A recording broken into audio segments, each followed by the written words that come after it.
Καταρχήν, πες μας τι ακριβώς θα κάνεις.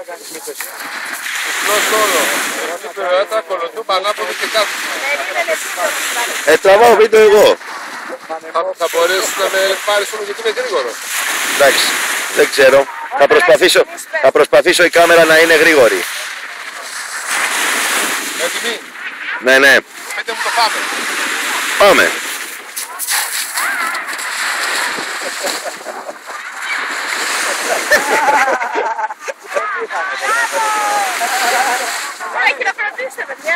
Χειροκρότημα, χειροκρότημα τώρα. Δεν μπορώ εγώ.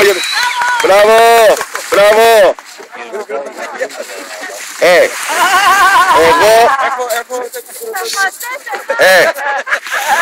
Εγώ σε κρίνω πρωταθλητή παραλίας.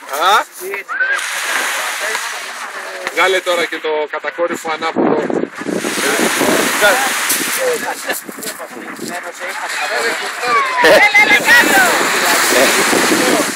Χαιρετάει κιόλας. Χαιρετάει και τον κόσμο. Κάνει και δημόσιες σχέσεις.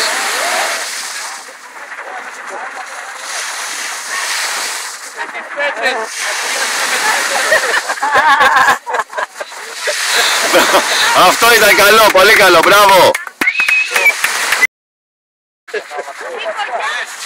Άλλη μία. Άλλη μία ρε. Άλλη μία. Να είναι 2 λεπτά το βιντεάκι για να το ανέβασω στο YouTube. YouTube θα με ανεβάσει. Δεν έχει YouTube. Γιατί?